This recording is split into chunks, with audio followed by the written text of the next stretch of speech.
He was called the Blond Beast, the man with the iron heart. Even Adolf Hitler, a man not given to admiration, reportedly described him as one of the greatest men in Germany. To the people he ruled in occupied Czechoslovakia, he was simply the Hangman. To historians, he remains one of the most dangerous and capable figures the Nazi regime ever produced. A man whose organisational genius and ice-cold ruthlessness helped design the machinery of the Holocaust itself. Reinhard Heydrich was not simply a high-ranking Nazi official who attended meetings and signed papers. He was the architect of terror, the man who built the surveillance state from scratch, who ran the secret police, who chaired the conference that set the final solution in formal bureaucratic motion, and who governed an occupied country with a combination of raw fear and calculated strategy. So what exactly did Reinhard Heydrich do all day? The answer to that question takes us into one of the darkest offices in the history of the world. A place where intelligence files stretched across thousands of rooms, where enemies were made and unmade with a word, where the apparatus of genocide was managed with the precision of a well-run corporation. In this video, we're going to find out exactly who Reinhard Heydrich was, how he rose to the summit of Nazi power, what his daily work actually looked like, the operations he personally orchestrated, and the dramatic circumstances of his assassination, the only killing of a top Nazi leader carried out during the entire war. So without further ado, let us start from the very beginning. Reinhard Tristan Eugen Heydrich was born on March 7, 1904, in the city of Halle an der Saale in what was then the German Empire. His birth was, in every outward appearance, entirely unremarkable. His father, Bruno Richard Heydrich, was a composer and opera singer of some renown who had founded the Halle Conservatory of Music. His mother, Elisabeth Anna Maria Amalia Krantz, was a pianist and a woman of intense Catholic piety. The household was therefore one of culture, music, and bourgeois respectability.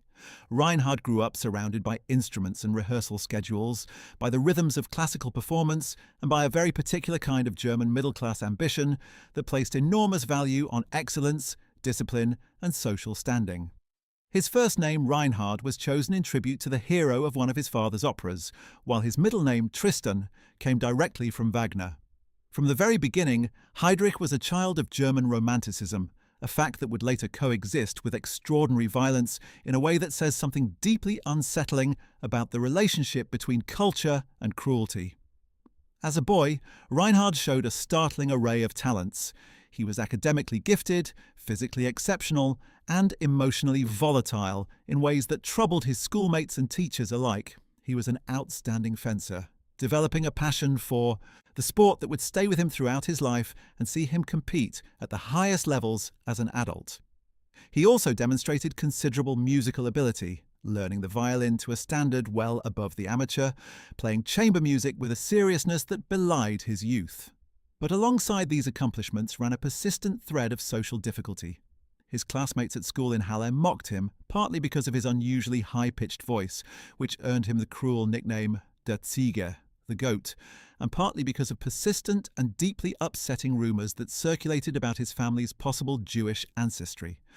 These rumours, which Heydrich would spend his entire adult life desperately trying to disprove and suppress, haunted him in ways that are difficult to overstate.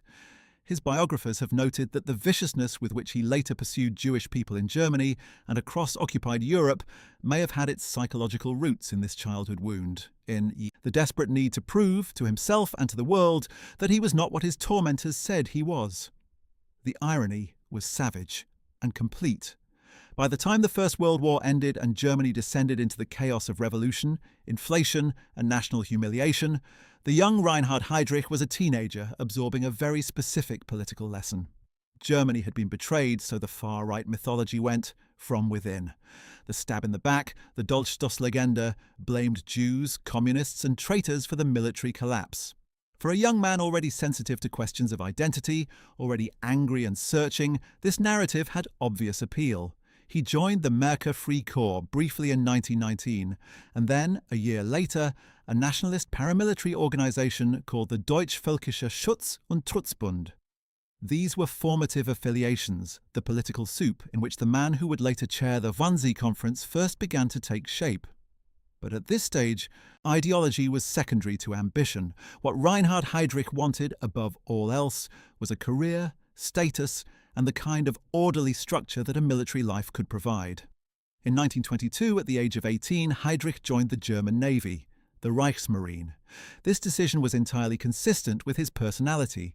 The Navy offered discipline, hierarchy, intellectual challenge, and the kind of romantic nationalism that appealed to young men of his generation who had grown up in the shadow of military defeat.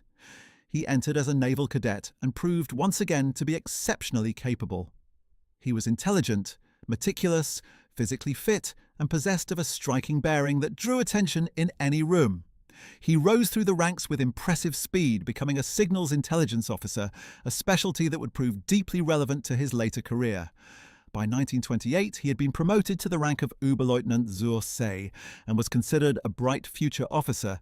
He was known to be charming when he chose to be, coldly analytical by default, and deeply secretive about his private thoughts.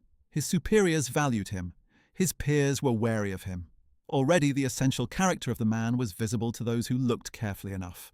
It was during his naval years that Heydrich encountered the man who would, in a strange way, shape his entire subsequent career. Wilhelm Canaris, who would later become the head of the Abwehr, German military intelligence, and would ultimately be executed for his role in the resistance against Hitler, was a senior officer in the Navy during the period when Heydrich was a junior lieutenant. The two men knew each other, moved in some of the same social circles, and maintained a complex and deeply ambiguous relationship throughout the Nazi period. Canaris and Heydrich were neighbours in Berlin for a time. Their wives socialised, and yet Heydrich's SD and Canaris's Abwehr were bitter institutional rivals, locked in a constant struggle over control of Germany's intelligence apparatus. It is one of the more remarkable coincidences of the period that two men who would become such mortal institutional enemies first met as colleagues in the German Navy of the Weimar Republic. But Heydrich's naval career came to an abrupt and humiliating end in the spring of 1931. The official reason for his dismissal from the Navy was conduct unbecoming an officer in connection with his treatment of a young woman, specifically the daughter of a senior naval official named Lena von Osten. The details of what exactly happened remain somewhat murky, but the essential story is that Heydrich had become engaged to Lena while simultaneously maintaining a relationship with another woman who claimed he had promised to marry her. When the matter came before a naval court of honour in April 1931, Heydrich's behaviour was judged to have violated the standards expected of an officer and a gentleman. He was dismissed from the service. He was 26 years old, unemployed, financially precarious, and furious. The humiliation of his dismissal, coming on top of all the other social wounds he had accumulated over his lifetime, drove him directly into the arms of the movement that would give his life purpose, power, and ultimately a very grim immortality. The National Socialist German Workers' Party, the NSDAP, was in 1931 a rising but not yet dominant force in German politics. Within its orbit operated the Schutzstaffel, the SS, Himmler's black uniformed personal guard, which was in the process of transforming itself from a relatively minor bodyguard unit into something far more ambitious. Heinrich Himmler, the chicken farmer turned ideological fanatic who led the SS, was looking for men with specific skills. Specifically, he needed someone to build an intelligence operation for the party, a security and espionage service that could identify enemies, gather information, and give the SS an advantage over its rivals within the fractious Nazi movement. On June 14, 1931, Heydrich met with Himmler in Munich.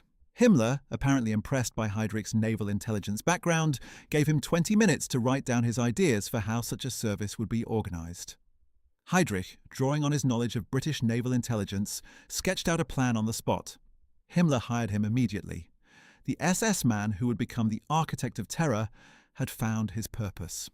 Heydrich threw himself into the task of building the Sicherheitsdienst, the SD, with the total concentration of a man who has found the work he was born to do.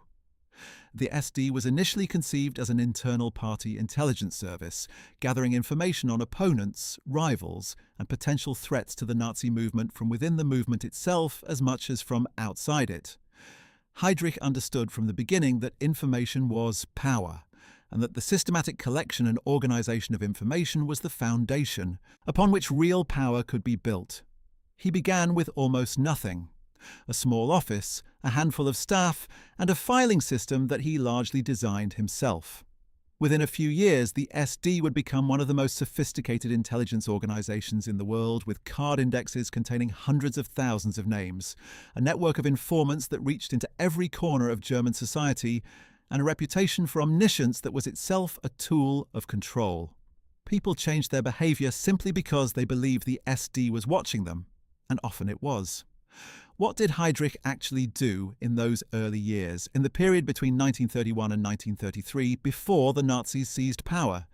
His days were consumed with the mechanics of intelligence work. He organized the filing systems that would become the backbone of the SD's operations, systems so comprehensive that they would later form the basis for the persecution of Jews, political opponents, homosexuals, Jehovah's Witnesses, the disabled, and every other category of person the regime decided to target. He recruited informants, trained agents, developed protocols for surveillance, interception of communications, and the management of sources. He studied the methods of foreign intelligence services, particularly the British, who were widely regarded as the best in the world, and adapted what he learned to German conditions. He was also deeply involved in the political struggles within the early Nazi movement, using the SD as a weapon against rivals and enemies of Himmler and Hitler alike. By the time Hitler became Chancellor of Germany on January 30th, 1933, Heydrich was already one of the most important men in the SS, even if his name meant little to the wider public. The seizure of power in 1933 transformed everything. For Heydrich, it meant the transformation of his intelligence apparatus from a party tool into an instrument of state terror. The critical moment came with the establishment of the Gestapo, the Geheime Staatspolizei, the secret state police in Prussia. Initially established by Hermann Göring in April 1933, the Gestapo was a civilian secret police force with extraordinary powers. It could arrest people without judicial oversight, hold them indefinitely, and send them to concentration camps without any formal legal process. Heydrich immediately understood that whoever controlled the Gestapo controlled Germany in a way that transcended ordinary political power. Through a combination of bureaucratic maneuvering, political pressure, and Himmler's growing influence, Heydrich worked to bring the Gestapo under SS control. By April 1934, Himmler was appointed inspector of the Gestapo, and Heydrich became its deputy. Within weeks, in practical terms, Heydrich was running it. But what did this actually mean in practice? What did Reinhard Heydrich's working day look like in 1934 when he was simultaneously running the SD as a party intelligence service and effectively managing the Gestapo as a state secret police force? The answer is that it looked, on the surface at least, like the working day of an extremely busy and methodical senior bureaucrat. Heydrich typically arrived at his offices in Berlin early in the morning, often by 7 or 7:30, having already read overnight intelligence summaries and communications that were placed at his residence by a dedicated courier service. His offices, first in various locations in Munich, and then, from 1934 onwards, increasingly centered in Berlin on the Prinz Albrecht Strasse, were models of ordered efficiency. He ran his meetings with a precision that impressed even subordinates who feared and loathed him. He had a remarkable memory, able to recall names, dates, and details from files he had read weeks earlier. He read quickly and retained what he read. He delegated effectively but checked up constantly. He was, by all accounts, genuinely exhausting to work for. His mornings were typically occupied with intelligence briefings. The SD produced daily reports on the mood of the German population, on the activities of political opponents, on foreign intelligence matters, and on the internal affairs of the Nazi Party. Heydrich read these reports carefully, annotated them, and decided what action, if any, should be taken. The range of material crossing his desk was staggering. Reports from informants inside churches, trade unions, the Wehrmacht, foreign embassies, underground communist cells, Jewish community organizations, and the offices of rival Nazi factions all flowed through his hands. He had to synthesize this information, identify patterns, assess threats, and decide how to respond. This work required not only a prodigious intelligence, but also a particular kind of cold psychological detachment, the ability to read about human suffering and calculate its political utility without being moved by it in the slightest. His afternoons were typically given over to administrative matters, to the running of what was becoming one of the largest bureaucratic empires in Germany.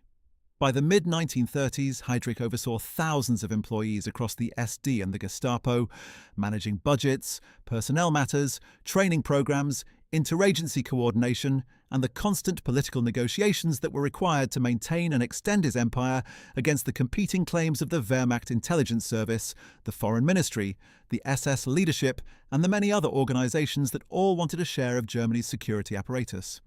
He was a skilled bureaucratic fighter, perhaps more skilled in this arena than in any other, able to use the power he had already accumulated to gain more and to present himself to Hitler and Himmler as indispensable without ever seeming to threaten either of them.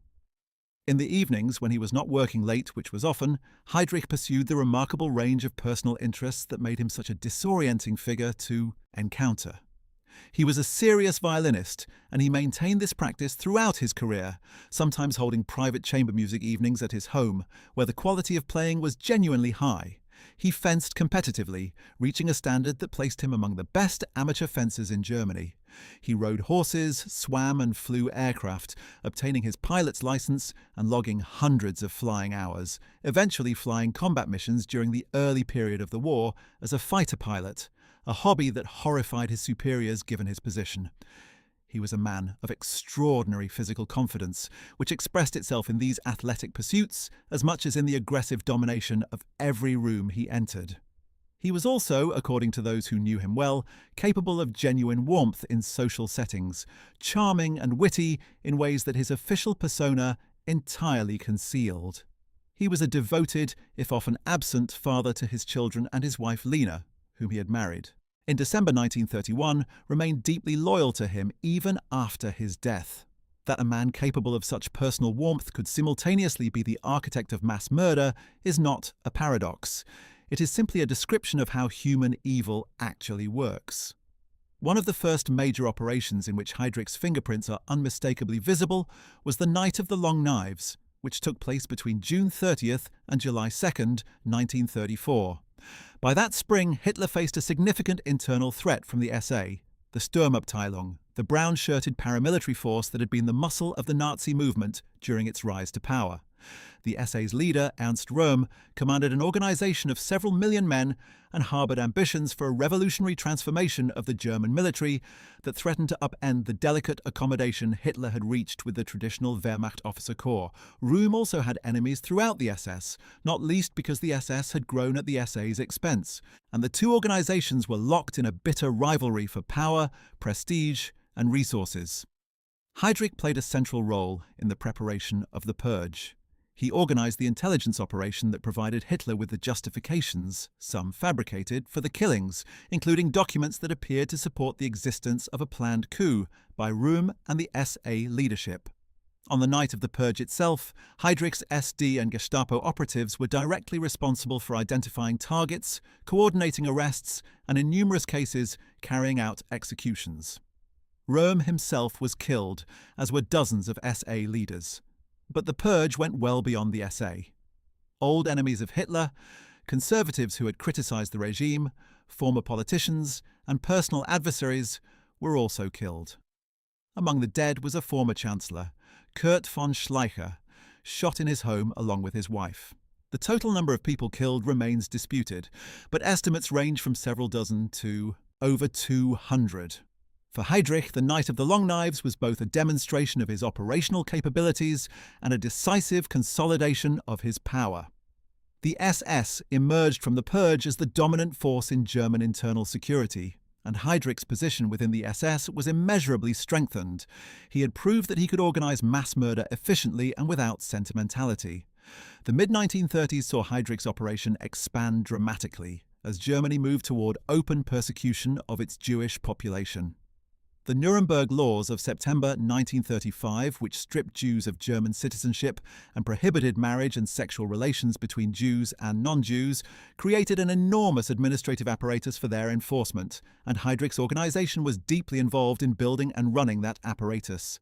But his role was not merely administrative, he was also actively shaping policy, pushing for ever more radical measures, and using his intelligence networks to monitor and suppress any resistance, Jewish or otherwise, to the regime's increasingly brutal anti-Semitic program.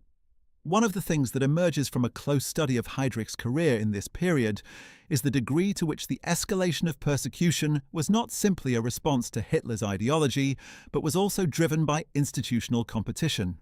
The various agencies of the Nazi state competed to demonstrate their ideological commitment, and the resulting dynamic pushed policy in ever more radical directions. Heydrich was one of the most aggressive players in this dynamic. In 1936, Himmler was appointed chief of the German police, effectively making the SS the supreme police authority in Germany. Heydrich was simultaneously appointed chief of the security police, the Sicherheitspolizei, which combined the Gestapo and the Kripo, the criminal police, under a single command. This represented a massive expansion of his power and his responsibilities. He was now responsible not just for political policing, but for all criminal investigation in Germany as well. His working day expanded accordingly. He was managing an organization of tens of thousands of people, overseeing operations across the entire territory of the Reich, and maintaining the political relationships with Himmler, with Hitler's office, and with the various other agencies of the state that were necessary to keep his empire functioning. He was, in bureaucratic terms, one of the busiest men in Germany, and the sheer organizational energy he brought to the work was genuinely remarkable, even as the work itself was building the foundation for genocide. What is perhaps most striking about Heydrich's daily routine in this period, when you examine it closely, is how thoroughly it resembled the routine of any other senior executive in a large and complex organization. He dealt with personnel matters, budget disputes, training programs, and interdepartmental coordination. He read reports, attended meetings, drafted memoranda, and made telephone calls. He managed upwards, maintaining his relationships with Himmler and Hitler, and he managed downwards, keeping his subordinates in line through a combination of respect for genuine competence and the ever-present threat of consequences for failure. The machinery of terror that he was building and running was, from the inside, simply an organization, with all the mundane challenges and satisfactions that organizations involve. This is one of the most important and disturbing lessons of studying someone like Heydrich. The Holocaust was not the work of monsters who existed outside the normal range of human experience. It was the work of bureaucrats who came to their offices every morning, did their jobs, and went home in the evening. Heydrich was one of the most efficient of those bureaucrats, and one of the most dangerous. The year 1938 was a watershed for Heydrich and for the regime he served. Germany's territorial ambitions were accelerating rapidly, and each new crisis brought new responsibilities for Heydrich's organizations. The annexation of Austria in March 1938 saw Heydrich's men arrive in Vienna within hours of the Wehrmacht, establishing control of the security apparatus with a speed and efficiency that demonstrated just how well organized and capable his organization had become. In Vienna, the SD and Gestapo immediately began arresting political opponents, Jews, and suspected enemies of the Reich. The operation was led by Adolf Eichmann, one of Heydrich's subordinates who specialized in Jewish affairs and who would later become one of the central organizers of the deportation of Jews to the death camps. The Austrian operation was a rehearsal for what would follow across the whole of occupied Europe. Heydrich's people knew exactly what to do and how to do it, because Heydrich had made sure they were prepared. The occupation of the Sudetenland in October 1938, following the Munich Agreement, brought further expansion and further responsibility. And then, in November 1938, came the event that would mark a decisive turning point in the history of the Third Reich's treatment of its Jewish population, an event in which Heydrich's role was central, detailed, and inescapable. On November 7, 1938, a 17-year-old Polish Jewish student named Herschel Grinspan, distraught over the expulsion of his family from Germany, shot a German diplomat named Ernst vom Rath at the German embassy in Paris. Vom Rath died of his wounds on November 9th. That evening, Joseph Goebbels, the Minister of Propaganda, delivered a speech at a gathering of Nazi Old Guard in Munich, using vom Rath's death as a pretext to call for violent action against Jews across Germany. Hitler, who was present, gave his silent approval. Within hours, Germany exploded in what would be called Kristallnacht, the night of broken glass. What did Reinhard Heydrich do on the night of November 9th to 10th, 1938? The answer is that he did what he always did in a crisis. He organized. At approximately midnight, he sent a detailed telex message to all Gestapo offices and SD commands across Germany and Austria. a document that has survived in its entirety and which stands as one of the most revealing windows into how he actually worked. The telex was a masterpiece of bureaucratic ruthlessness. It specified exactly what was to be done and what was not to be done, not out of any mercy for the victims, but because Heydrich wanted the violence controlled, directed, and useful. Business records and property documents were to be seized, not destroyed, because they would be needed for subsequent legal persecution. Synagogues could be set on fire only if there was no risk to adjacent property. Jewish citizens were to be arrested in numbers as large as the available detention facilities could accommodate, with priority given to healthy men between the ages of 18 and 60. Non-Jewish property was not to be damaged. The violence was to be managed. That night, more than 7,000 Jewish-owned businesses were destroyed across Germany and Austria. Hundreds of synagogues were burned to the ground or demolished. At least 91 Jews were killed during the pogrom itself, though the actual death toll was likely much higher. In the days that followed, approximately 30,000 Jewish men were arrested by the Gestapo and transported to concentration camps at Dachau, Buchenwald, and Sachsenhausen. Heydrich himself sent a follow-up report to Göring on November 11, 1938, summarizing the events in a tone of bureaucratic detachment that is almost more chilling than the violence it describes.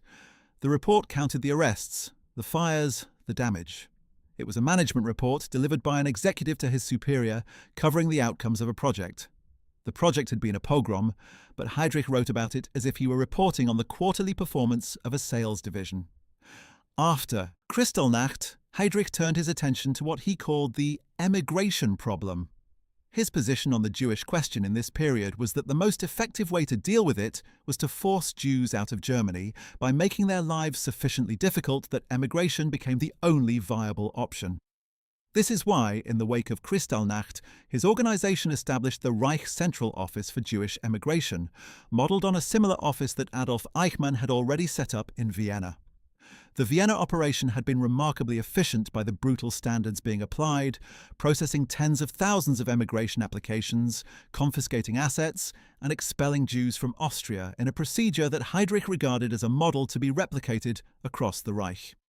He brought Eichmann to Berlin to help establish the new central office and gave him broad authority to drive the emigration process forward.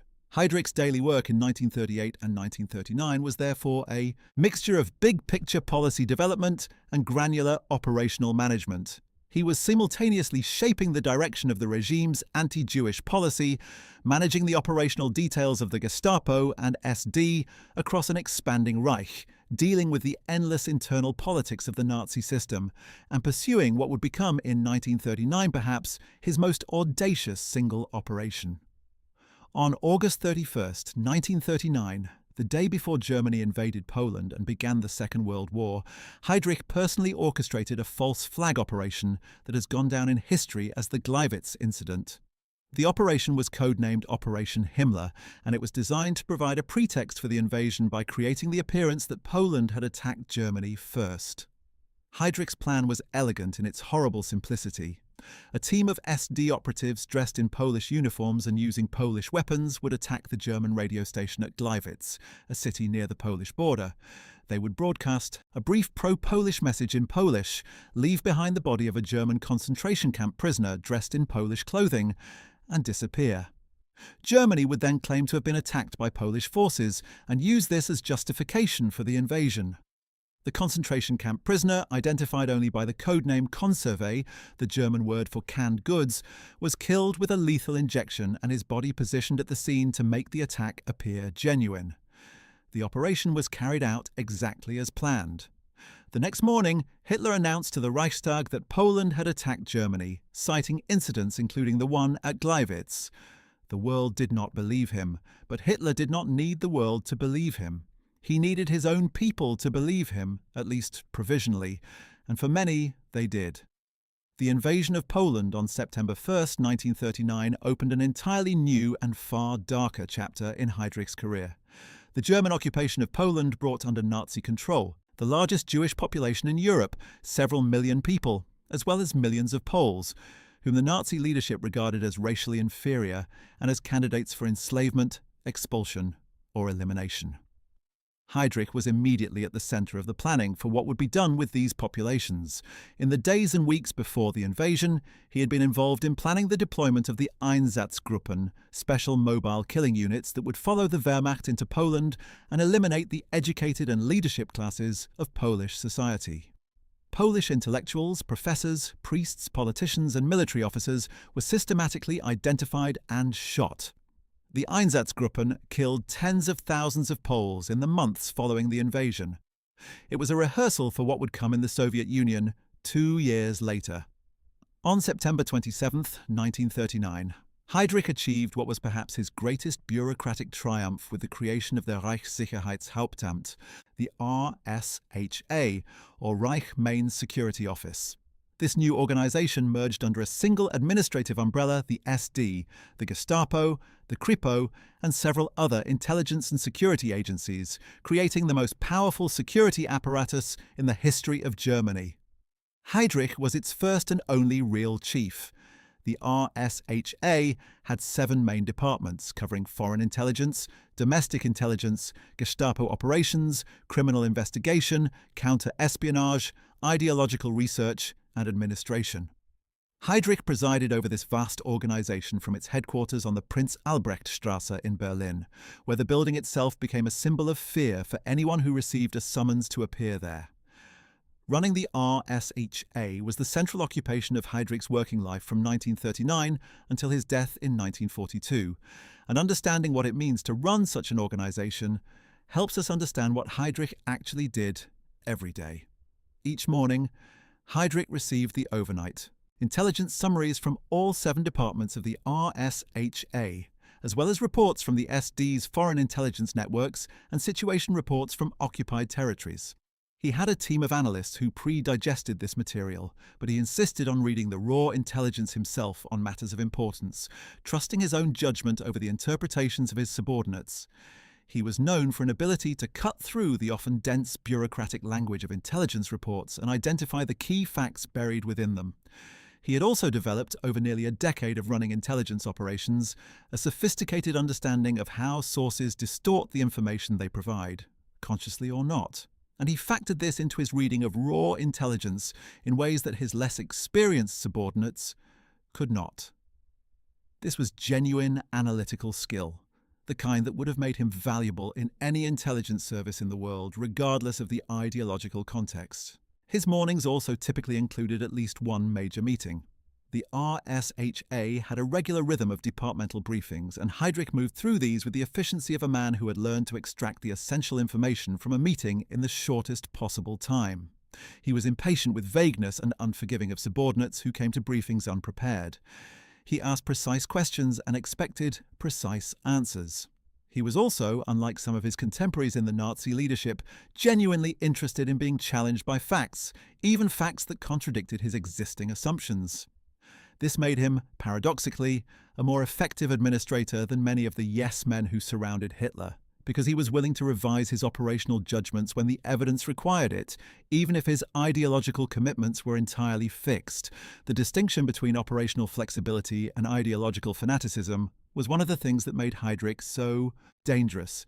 He was not blinded by his own beliefs in the way that less intelligent fanatics are. He used his beliefs as motivation and kept his analytical faculties separate and sharp. His afternoons were typically devoted to the many ongoing operations that the RSHA was running simultaneously. By 1940, Germany occupied most of Western Europe, and Heydrich's organization had presence in all of it. In France, Belgium, the Netherlands, Denmark, and Norway, SD units and Gestapo detachments were operating, pursuing resistance networks, rounding up Jews, and monitoring the populations under occupation.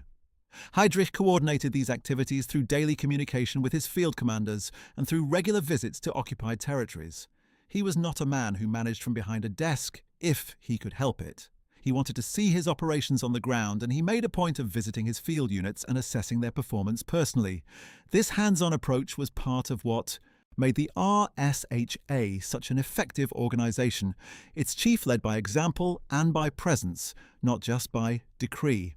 By 1941, Heydrich had also taken on a significant role in foreign intelligence, something that had previously been the domain of the military Abwehr under his old acquaintance Wilhelm Canaris.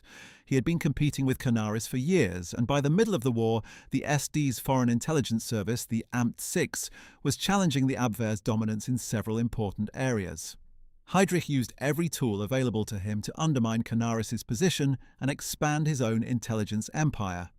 This was typical of how power worked in Nazi Germany, where institutional rivalry was constant and where the most successful figures were those who could simultaneously serve the regime's goals and expand their own authority. Heydrich was extraordinarily good at this game. He seemed to understand instinctively that in a system without clear rules or transparent decision-making, power went to those who were most aggressive in claiming it and most efficient in exercising it. What made 1941 different from all previous years of Heydrich's career was the invasion of the Soviet Union on June 22, 1941, Operation Barbarossa. This was not simply Germany's biggest military operation, it was the context in which the Holocaust, in its most murderous form, began. And Reinhard Heydrich was at the very heart of it. In the weeks before Barbarossa began, Heydrich negotiated with the Wehrmacht High Command about the role that his Einsatzgruppen would play in the occupied Soviet territories. The agreement reached was one of the most consequential in the history of mass murder. The Einsatzgruppen, 4 groups totaling approximately 3,000 men, would follow the Wehrmacht into Soviet territory with a mandate to kill all Jews in an official capacity, all communist officials, and all others deemed to be a security threat. This was not a secret within the Nazi system. It was a bureaucratic agreement negotiated between institutional representatives, documented in memoranda, and implemented with the full knowledge of the Wehrmacht command. The results were catastrophic in a way that staggers the human imagination. Within the first 6 months of Barbarossa, the Einsatzgruppen and their auxiliaries killed over 500,000 Jews. The mass shootings at places like Babi Yar outside Kiev, where on September 29th and 30th, 1941, 33,771 Jews were shot in 2 days, were the direct operational result of the system that Heydrich had built and the orders he had transmitted. He received daily reports on the killing, carefully tabulated in the same bureaucratic format that all RSHA reporting used. The reports called the victims executions and counted them with the same precision that a logistics manager might count inventory. Heydrich read these reports every morning along with everything else that crossed his desk. He was not troubled by them. They were evidence that his operation was working as designed. But what exactly was it like to be inside the RSHA during the summer and autumn of 1941, at the moment when the murder machine was operating at its most frantic intensity? What did the building on Prince Albrechtstrasse feel like from the inside? Survivors and historians have pieced together a picture from fragmentary evidence, from the testimony of subordinates who later faced their own trials, from documents that were not destroyed, and from the architecture of power that the RSHA's records reveal. The atmosphere was one of intense, almost feverish productivity. The organization was expanding rapidly, taking on new territories, new responsibilities, new operationally critical tasks at a pace that tested even Heydrich's formidable management abilities. Corridors were full of uniformed staff moving at speed, carrying files, attending briefings, coordinating with one another and with colleagues in occupied territories via a telecommunications system that was, by the standards of the time, remarkably sophisticated. The RSHA was not a dark dungeon. It was a modern office building full of busy, ambitious, technically competent people who happened to be organizing one of the largest crimes in human history. Heydrich himself was aware of the scale of what was happening and was beginning in late 1941 to think about how to systematize and accelerate it. The Einsatzgruppen model, while murderously efficient, had a fundamental limitation. It required the victims to be where the killers could reach them, which was workable in the occupied Soviet territories where large Jewish populations existed, but far more difficult to implement across the rest of Europe, where Jews were scattered across many countries, many of which were Germany's allies or nominally neutral, and where shooting them in open fields was not a practical option. Heydrich began to develop an alternative model, one, that involved transporting victims by rail to fixed killing facilities in the occupied East, where the killing could be industrialized. This was the conceptual origin of what would become the death camps, and Heydrich was among the key figures in its development. In late July 1941, Hermann Göring sent Heydrich a written order, one that is now considered one of the most important documents in the history of the Holocaust. Göring instructed Heydrich to prepare a complete solution of the Jewish question in the German sphere of influence in Europe. This was the authorization that Heydrich had been waiting for. It gave him the formal mandate to organize what the Nazis called the Endlösung, the final solution, on a European scale. He immediately began work on the planning process, pulling together his existing operational experience, the intelligence his organization had accumulated about Jewish populations across Europe, and the transportation and logistics expertise of the German state. The result of this planning process would be presented at a conference that Heydrich himself would chair on January 20th, 1942, at a villa by the Wannsee Lake on the southwestern outskirts of Berlin. But before we get to the Wannsee Conference, we need to understand what else was happening in Heydrich's life in the second half of 1941. In September 1941, Heydrich received a new assignment that added yet another layer of responsibility to an already extraordinary burden of work. Hitler appointed him acting Reich Protector of Bohemia and Moravia, the German protectorate that encompassed what had been Western Czechoslovakia before the German occupation of 1939. The previous protector, Konstantin von Neurath, had been regarded by Hitler as too soft, insufficiently aggressive in suppressing Czech resistance and ensuring that Czech industrial and agricultural production was maximized for the German war effort. Neurath was effectively suspended, and Heydrich was sent to Prague to get things under control. It was a remarkable assignment, layering the governance of an entire country onto an already full-time job running the RSHA in Berlin. Heydrich approached it with characteristic energy and his characteristically dual methodology, combining savage repression with calculated pragmatism. His arrival in Prague was marked by a wave of terror. In his first weeks as acting protector, Heydrich declared martial law, established emergency courts that tried and executed hundreds of Czech resistors, and arrested and shot the Czech Prime Minister Alois Eliáš, who had been secretly cooperating with the Czech government in exile in London.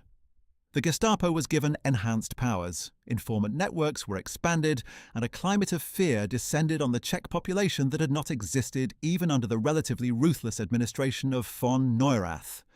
In the first few months of Heydrich's rule, thousands of Czechs were arrested and sent to concentration camps. Hundreds were executed. The message was clear: the new man was not going to be soft, and resistance would be met with the full force of the SS machinery he embodied.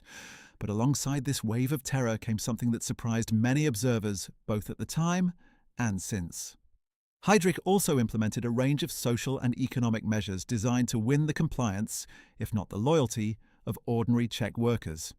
He increased food rations for Czech factory workers, improving them to be comparable with what German workers received. He expanded social insurance programs, funded holidays to resorts for industrial workers, and made sure that the economic grievances of the Czech working class were addressed in ways calculated to reduce their incentive to support resistance organizations. He called this combination of terror and incentive the whip and sugar approach, and it was remarkably effective in the short term. Industrial production in the Protectorate increased significantly during his tenure. Resistance activity, which had been substantial before his arrival, was suppressed to very low levels within a few months. What did Heydrich do with his time as acting protector?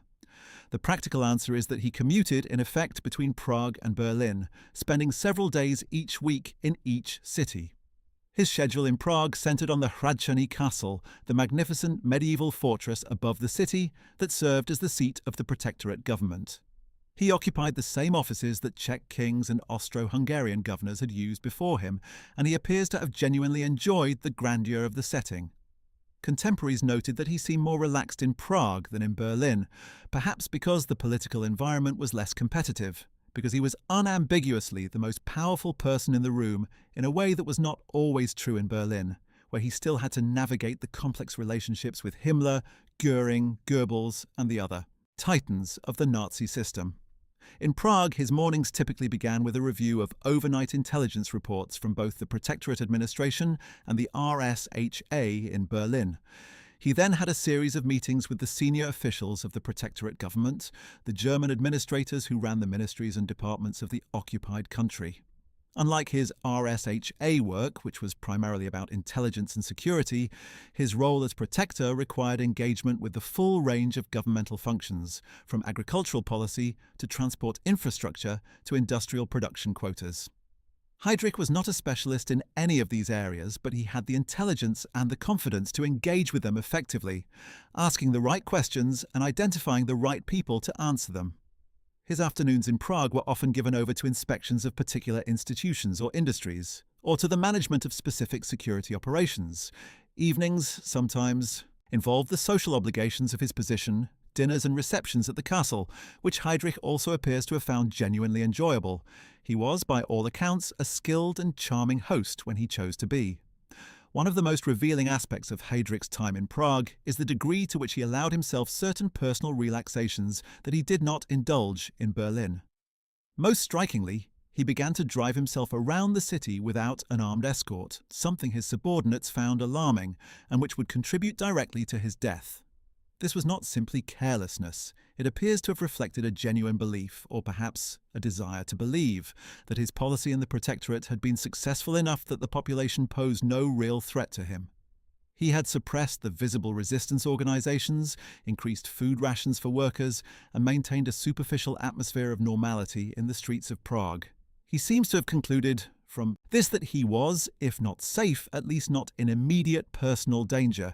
This conclusion would prove to be catastrophically mistaken.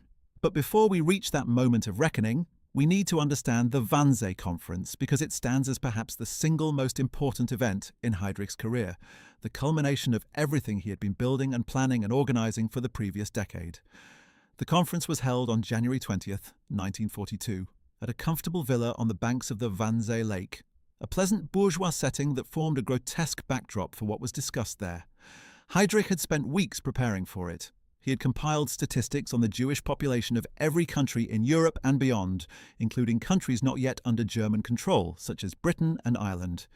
He had consulted with the relevant department heads of the RSHA about the operational capacity of the existing killing programs. He had coordinated with the Transportation Ministry about railway capacity for large-scale deportation movements, and he had prepared an agenda and a set of proposals that were intended to establish, once and for all, a common policy and a clear chain of command for the murder of every Jew in Europe. The conference lasted approximately 90 minutes. Heydrich chaired it with the efficiency and authority that characterized everything he did.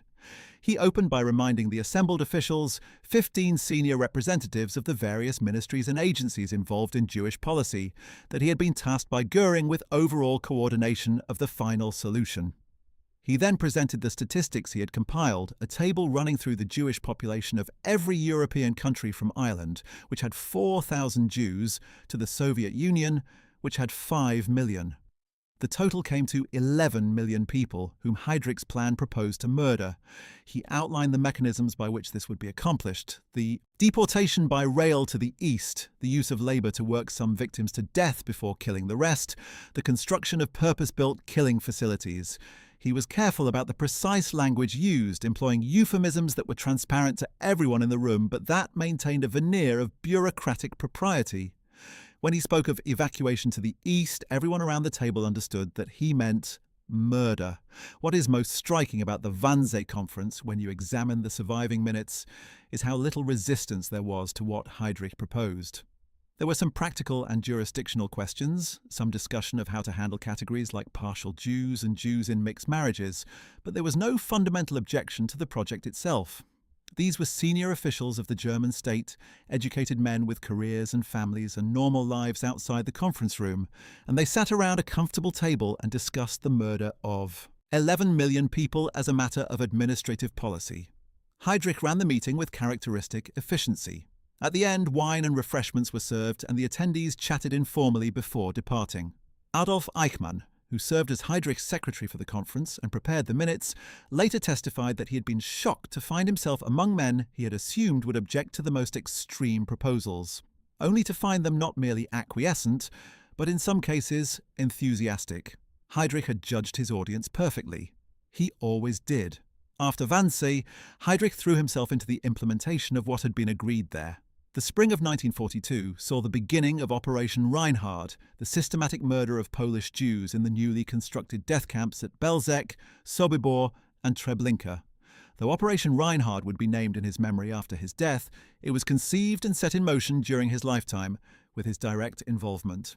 He was simultaneously managing the deportations from Western Europe, coordinating with local administrators in France, Belgium, the Netherlands, and elsewhere about the identification, concentration, and transportation of Jewish populations. The scale of the logistical operation that he was orchestrating is almost impossible to comprehend. Hundreds of thousands of people scattered across dozens of countries had to be identified, stripped of their property, concentrated in holding facilities, loaded onto trains and transported to killing facilities, all within the ordinary bureaucratic processes of an organization that was also dealing with thousands of other security and intelligence tasks simultaneously. Heydrich's life in the spring of 1942 was therefore a curious combination of the apocalyptic and the quotidian. He was presiding over the organization of the largest program of mass murder in human history, and he was also attending to the ordinary business of running a government and an intelligence organization. He was playing the violin in the evenings, he was visiting his children at the family home in the Berlin suburb of Schlachtensee. He was writing letters to Lena, his wife, who was managing the household while he commuted between Berlin and Prague. He was fencing. He was reviewing personnel files. He was attending Himmler's strategic planning meetings. He was a busy, apparently contented man, moving through his days with confidence and purpose, entirely at ease with himself and with the enormous crimes he was organizing. This ease, this absence of the internal conflict that we might expect or hope to find, is one of the things that make Heydrich so disturbing to study. He does not seem to have experienced any significant moral crisis about what he was doing. He was doing his job. While Heydrich was absorbed in this work, a different kind of planning was taking place thousands of miles away in Britain. The Czech government in exile, led from London by President Edvard Beneš, had been watching Heydrich's activities in the Protectorate with increasing alarm and increasing anger. Beneš was acutely aware that the Czech resistance movement inside the Protectorate had been effectively suppressed by Heydrich's combination of terror and social welfare, and that this suppression was creating a problem for him diplomatically. The British and other Allied governments were, not unreasonably, more willing to support and recognise governments whose populations appeared to be actively resisting occupation. A population that had accepted improved food rations in exchange for quiescence was not a good advertisement for Beneš's claim to lead a fighting nation. Beneš therefore concluded that a dramatic act of resistance was necessary and that the assassination of Heydrich himself would be the most dramatic act imaginable. It would also, of course, eliminate one of the most dangerous men in the Nazi system. The operation to kill Heydrich was codenamed Operation Anthropoid. It was planned and organised with British Special Operations executive support and involved two paratroopers, a Czech named Josef Gabčík and a Slovak named Jan Kubiš, who would be trained in Britain and parachuted into the Protectorate to carry out the attack. The selection of the two men was careful. Gabčík was 29 years old, a former corporal in the Czechoslovak army, physically tough and highly motivated. Kubiš was 28, similarly experienced and equally committed to the mission. Both men understood that they were almost certainly going to die in the attempt, or shortly afterwards, and both volunteered anyway. This willingness to sacrifice their lives in order to kill one man is worth pausing on. It tells us something about the impact that Heydrich had on those who lived under his rule, and about the symbolic importance that his elimination represented for those who opposed the Nazi regime. Gabčík and Kubiš were parachuted into Bohemia on the night of December 28th to 29th, 1941. They spent the following months in hiding, sheltered by Czech resistance networks and local families who were risking their lives simply by giving the men a bed.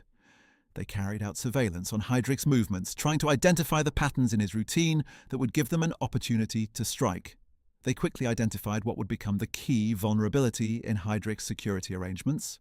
Despite the entreaties of his subordinates, Heydrich was continuing to drive himself around Prague in his open-topped Mercedes-Benz, often with only his driver and no armed escort. He travelled the same route from his residence at Panenské Břežany, a country estate north of Prague, to the Hradčany castle, and he did so with a regularity that made it possible to predict exactly where he would be at a given time. The corner at Holešovice, where the road curved sharply and his car would have to slow, was identified as the ideal location for an attack. The attack took place on the morning of May 27, 1942. Heydrich was travelling his usual route in the open-topped Mercedes, accompanied only by his driver SS Oberscharführer Klein. At approximately 10:30 in the morning, the car approached the Holoshovice corner and slowed to take the curve. Gabčík stepped out in front of it, raised his Stien submachine gun and pulled the trigger. The gun jammed. Gabčík stood there in the street, pulling uselessly at a weapon that would not fire, facing the car of one of the most dangerous men in Germany. What happened next reveals something important about Heydrich's character and also demonstrates the extraordinary personal courage and recklessness that coexisted in him alongside the bureaucratic precision of his professional life. Rather than ordering his driver to accelerate away, Heydrich stood up in the car and drew his pistol, apparently intending to shoot Gabčík himself. In doing so, he held the car stationary for the crucial second that Kubiš needed. Kubiš, who had been positioned a short distance away, threw a modified anti-tank grenade at the rear of the car. The grenade exploded, and the blast peppered Heydrich's back and side with metal fragments, horsehair from the car's upholstery and other debris. The injuries were serious but not immediately life-threatening. Heydrich got out of the car still holding his pistol and pursued Gabčík on foot for a short distance before collapsing. Kubiš, who had been wounded in the face by debris from his own grenade, fled on a bicycle. Gabčík escaped through a nearby butcher shop after a brief exchange of fire with Heydrich's driver. Heydrich was taken to a nearby bakery and then to the Bulovka hospital in Prague, where surgeons assessed his injuries. He had fragments in his back, a damaged diaphragm, and spleen injuries. The surgeons were cautiously optimistic that he would survive, and for a few days it seemed they might be right. Heydrich was, for the first few days after the attack, apparently recovering. He was conscious and communicative, receiving visitors, including Himmler, who arrived from Berlin to assess the situation. Karl Gebhardt, a physician and old school friend of Himmler's who was also the chief surgeon of the SS, took over Heydrich's care, making decisions about his treatment that have since been criticized by medical historians as suboptimal and possibly fatal. Gebhardt decided against administering sulfonamide antibiotics, which were the standard treatment for wound infections at the time, apparently because he wanted to test his own theories about wound management. In the days following the attack, infection set in. Heydrich developed septicemia, blood poisoning, as bacteria from the grenade fragments and the contaminated upholstery material spread through his body.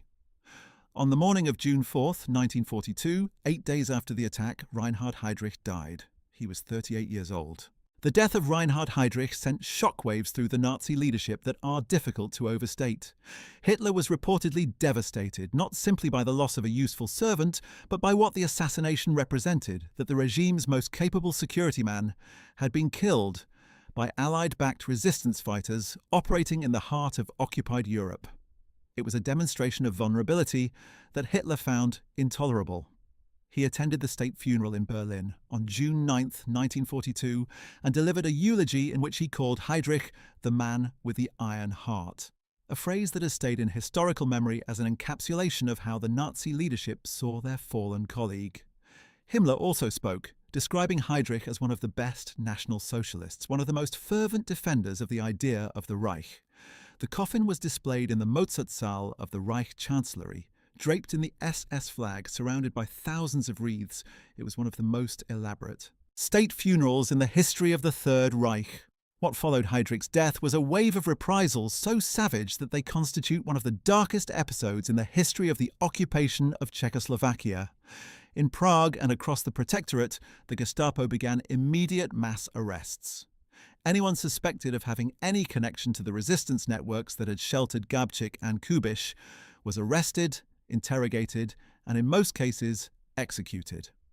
The total number of Czechs killed in the immediate aftermath of the assassination has been estimated at over 1,300 people.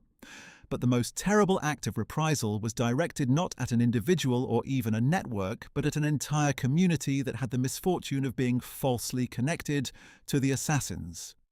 The village of Lidis, a small mining community of about 500 people located west of Prague, was identified by the Gestapo as allegedly having connections to one of the assassins.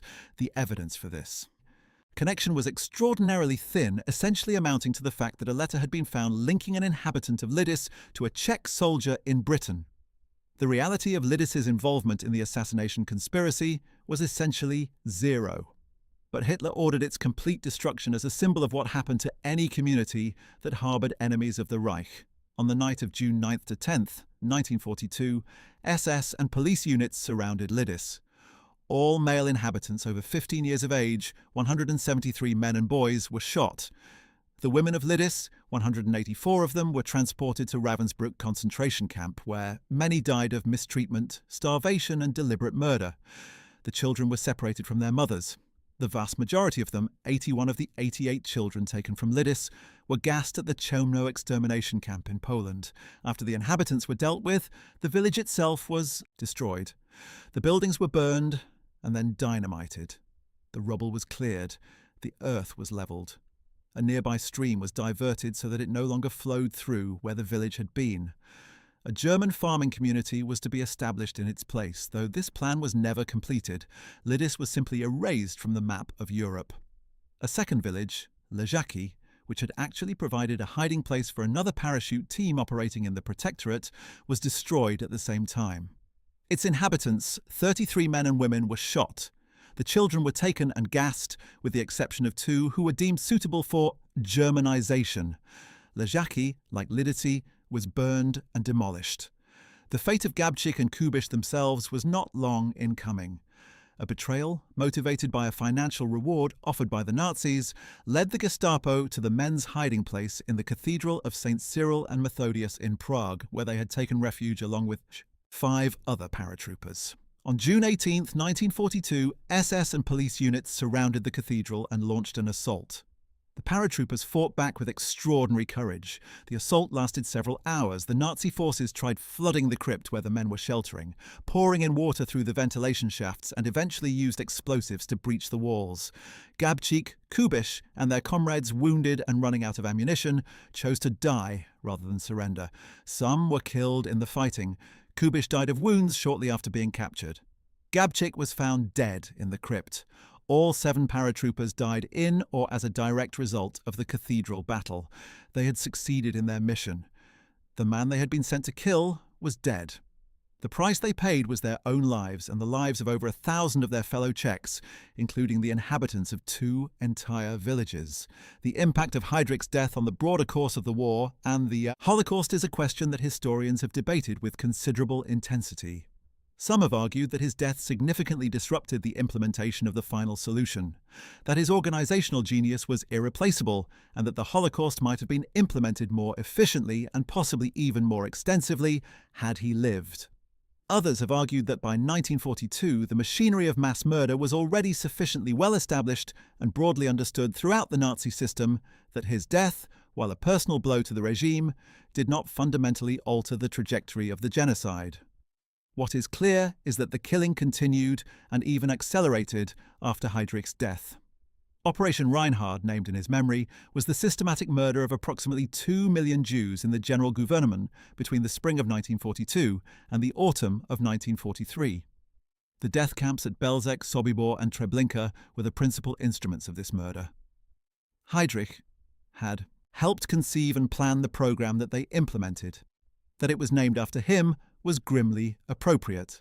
Ernest Kaltenbrunner, an Austrian SS Obergruppenführer who was by no means the intellectual or organisational equal of Heydrich, was appointed as the new RSHA chief in January 1943, 7 months after Heydrich's death.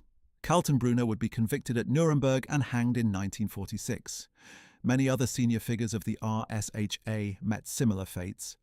Adolf Eichmann, who had been one of Heydrich's most important subordinates and who had played a central role in organising the deportation of Jews from across Europe, escaped to Argentina using a false identity after the war.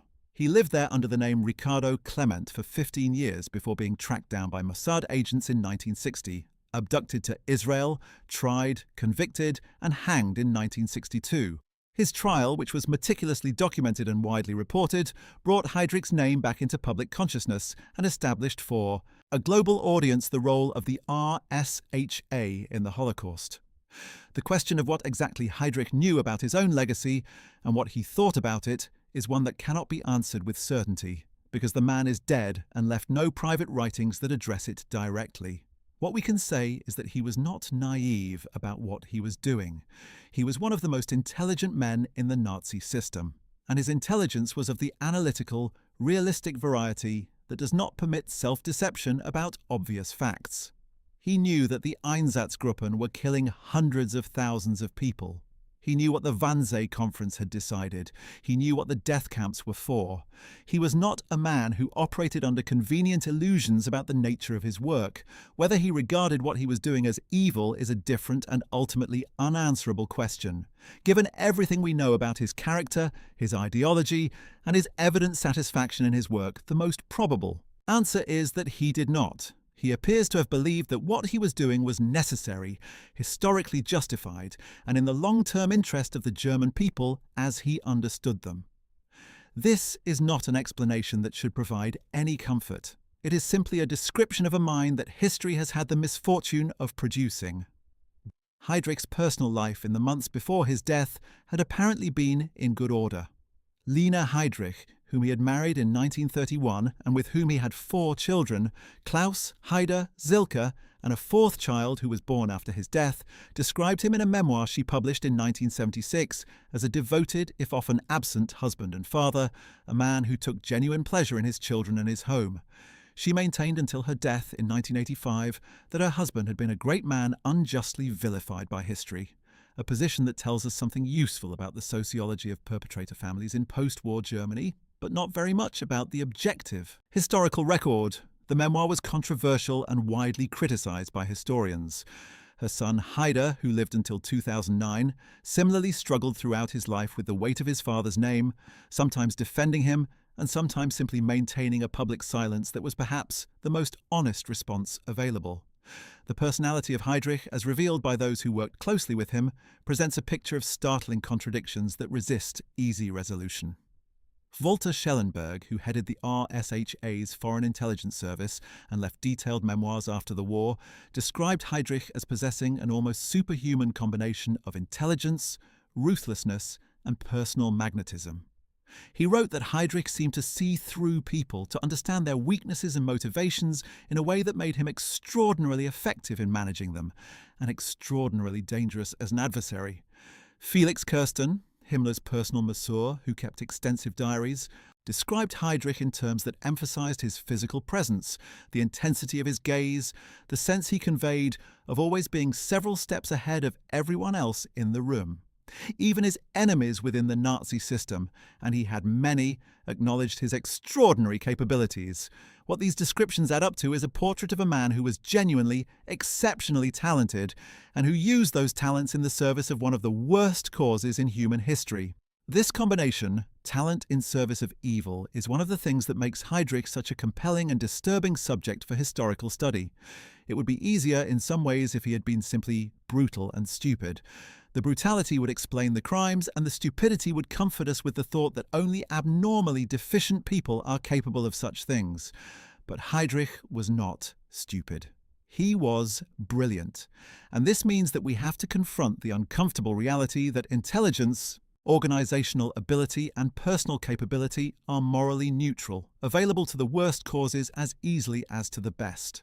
His relationship with Heinrich Himmler is worth dwelling on for a moment because it was the central professional relationship of his life and one of the key organisational dynamics of the SS as a whole. Himmler was in most respects Heydrich's intellectual inferior, a man whose fanaticism ran deeper and whose analytical capabilities ran shallower than those of his subordinate. He recognised Heydrich's abilities clearly and valued them enormously.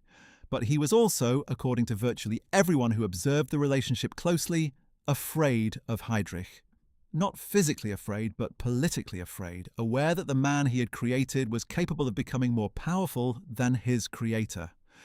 Heydrich was careful never to give Himmler a direct reason to act on this fear, maintaining the posture of a loyal subordinate even as he expanded his own empire at every opportunity.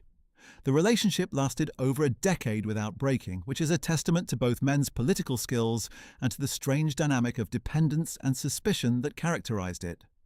Heydrich's legacy in the post-war world is a subject of considerable complexity. In one sense, it is straightforward. He was one of the principal architects of the Holocaust, a man directly responsible for the deaths of millions of people. This is not disputed by any serious historian. What is more contested is the question of his relative importance within the Nazi system, the degree to which his individual contribution shaped the genocide as opposed to the contribution of structural factors, ideological commitments, and the decisions of other senior figures. The scholarly consensus today tends to assign Heydrich a very significant role, particularly in the critical period between 1941 and 1942, when the genocide shifted from mass shooting to systematic industrial murder, a shift in which his organisational genius was crucial. Without Heydrich, the Holocaust might have looked different. Whether it would have been less murderous is a question that cannot be answered. What can be said with confidence is that the assassination of Heydrich was the most significant act of resistance against the Nazi leadership carried out during the entire war. No other Allied or resistance operation killed a figure of comparable importance in the Nazi hierarchy.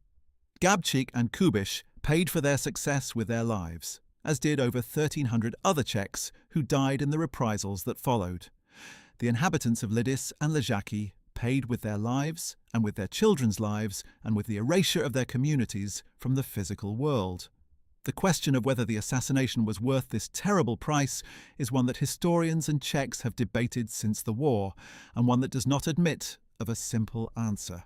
Beneš himself, who authorized the operation, never entirely escaped the accusation that he had knowingly condemned innocent people to death in order to serve his political objectives. The paratroopers who carried out the attack left no record of doubt about whether they were doing the right thing. In Czech national memory, Heydrich occupies a peculiar position as the supreme embodiment of the occupying oppressor, the face that represents everything most terrible about the Nazi rule of their country. The cathedral in Prague where Gabčík, Kubiš and their comrades died contains a memorial to the paratroopers who carried out Operation Anthropoid. The village of Lidice was rebuilt after the war, and a museum and memorial now stand near the site of the original village, whose outlines can still be traced in the ground. Every year, on the anniversary of the destruction of Lidice, ceremonies are held there to honour the dead and to remind the world of what was done in reprisal for the killing of one man. That one man's daily activities, the meetings he chaired, the files he read, the orders he signed, the conferences he convened and the killing operations he organised and directed had consequences that rippled out across an entire continent and an entire historical epoch. Understanding what Reinhard Heydrich actually did all day is not simply a matter of historical curiosity. It is an attempt to understand how the machinery of genocide is built, maintained and operated, and by extension to understand how such a machine might be recognized and resisted before it reaches the scale that Heydrich's machine achieved. His working day was not, in most of its surface characteristics, dramatically different from the working day of a senior executive in any large and complex organization. He read reports, he attended meetings, he managed personnel. He dealt with budgets and interagency politics and strategic planning. He commuted between offices. He played with his children in the evenings. He practiced the violin. He fenced. He flew aeroplanes for relaxation. The content of the reports he read was different. The purpose of the meetings he attended was different. The results of the strategic planning he did were different. But the form of his daily life was recognizably human, recognizably ordinary in many of its dimensions. And this is precisely why it is important to study and to understand. Evil does not always announce itself with fanfare and melodrama. Sometimes it sits at a desk, reads its morning reports, signs its memoranda with a neat signature, and then goes home for dinner. Reinhard Heydrich did all of these things every day until the day that two young men with a gun and a grenade changed the course of history from a street corner in Prague. The legacy of Operation Anthropoid extended well beyond the death of one man, significant as that death was.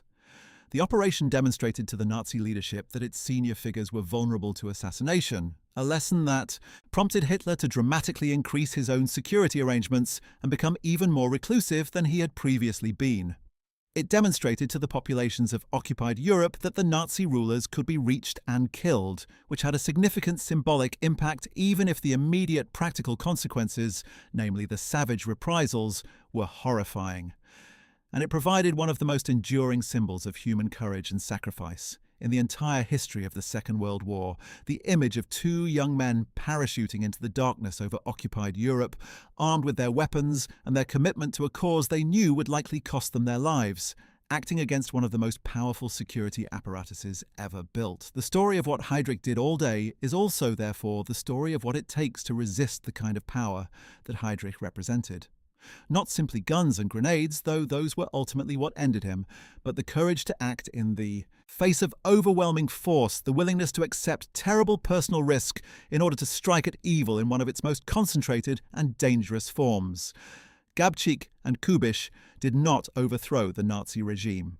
They did not stop the Holocaust, but they killed the man who was perhaps its most capable organizer, and they demonstrated to the world that the rulers of the Third Reich were mortal, that even the Blond Beast, even the man with the iron heart, could be stopped. History has not forgotten what they did, or what he did. Both demand to be remembered, for very different reasons, for as long as we are capable of learning from the past. The Cathedral of St. Cyril and Methodius in Prague still bears the bullet marks from the Battle of June 18, 1942. The marks have been preserved deliberately as an act of memory, a physical reminder of what happened in that building and what it cost. On the floor of the crypt, where Gabčík and his comrades made their last stand, there is a small memorial. Outside on the street, the corner at Holešovice where Heydrich's car slowed and the assassins struck is marked with a plaque. Tourists visit both sites every year because both sites tell a story that is not finished, that continues to speak to the present in ways that feel urgent and necessary. What Reinhard Heydrich did all day was build the infrastructure of a genocide. What two young paratroopers did one May morning was prove that such infrastructure and the man who ran it could be destroyed. Both facts belong to history. Both continue to matter. In the years since the war, a number of films and books have explored the story of Heydrich's assassination and the events surrounding it. The 2016 Czech film Anthropoid, the 2017 British film HHHH, based on Laurent Binet's acclaimed novel, and numerous documentary productions have brought the story to new audiences. These cultural engagements with the material reflect a continuing fascination, not just with the dramatic events of the assassination itself, but with the deeper questions that the story raises about power, resistance, complicity, and the ordinary human capacity for extraordinary evil. Heydrich's story is not comfortable.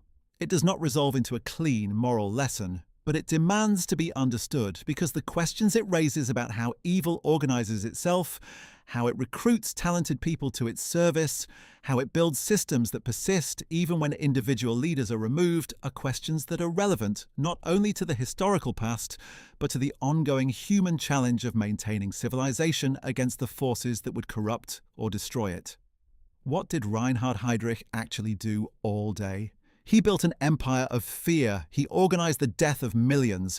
He managed an intelligence apparatus of staggering sophistication. He chaired meetings, signed orders, read reports, and went home to his family.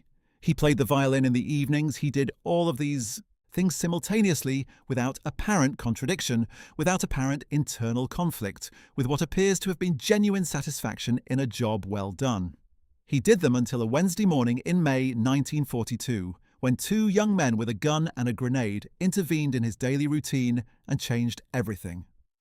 The story of Reinhard Heydrich is, in its most essential form, a story about what human beings are capable of, in both directions, toward the very worst and the very best. It is a story that history requires us not to forget. Well, that is it for today. Thank you so much for watching. We hope you found this deep dive into Reinhard Heydrich's life and the extraordinary story of his assassination both informative and thought-provoking. If you enjoyed this video, make sure to check out our other videos covering the key figures and events of the Second World War, including what happened to the children of Nazi leaders after the war, what the German generals really thought of, their Allied counterparts, and what happened to Germany's most powerful field marshals once the conflict was over. There is always more history to uncover, and we will be here to help you uncover it. Do not forget to like this video, subscribe to our channel, and hit the notification bell so you never miss a new upload. We will see you in the next one. Thanks for watching, but let us step back and examine more closely the specific texture of Heydrich's working life, because the details matter enormously if we are to understand how a man in his position actually functioned. The RSHA at its peak employed somewhere between 40 and 50,000 people across its various departments, field offices, and attached units. Managing an organization of that size required a sophisticated administrative infrastructure, and Heydrich was meticulous about maintaining it. His personal staff, known as the Persönlicher Stab, was a small elite group of officers responsible for coordinating the flow of information to and from Heydrich's desk, managing his schedule, and acting as his representatives in meetings he could not personally attend. These men were chosen with great care because Heydrich understood that the quality of the information he received was directly determined by the quality of the people who gathered and filtered it. He could not afford to be surrounded by yes men, because yes men would tell him what he wanted to hear rather than what he needed to know, and in the intelligence business that kind of comforting falsehood could be fatal. The filing systems of the RSHA deserve special attention, because they represent one of Heydrich's most significant contributions to the machinery of persecution. Long before computers existed, Heydrich had grasped the importance of systematic information management. The SD's Central Card Index system, which had been started almost from scratch in 1931, when Heydrich first joined the SS, had grown by the late 1930s into one of the most comprehensive collections of personal data ever assembled. It contained information on hundreds of thousands of individuals, organized not simply alphabetically, but cross-referenced by category, nationality, religion, political affiliation, professional background, and dozens of other variables. This cross-referencing was what made the system so powerful. It was possible, using the card indexes, to identify not just all the Jews in a particular city, but all the Jewish doctors in that city, or all the Jewish doctors in that city who had studied at a particular university, or who had particular political affiliations. The precision with which persecution could be targeted was a direct function of the quality of Heydrich's information systems. The card index was also used to manage the RSHA's vast network of informants. By the time of Heydrich's death, this network reached into virtually every sector of German society. There were informants in factories, universities, hospitals, churches, clubs, and restaurants.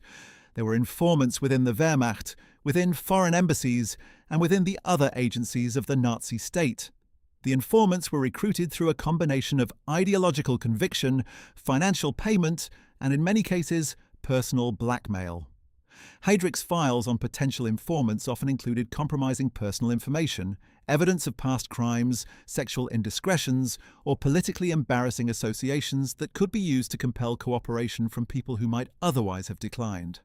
This use of personal information as leverage was one of Heydrich's most characteristic operational tools, and it illustrates the way in which the SD's intelligence-gathering function and its coercive function were inseparably intertwined.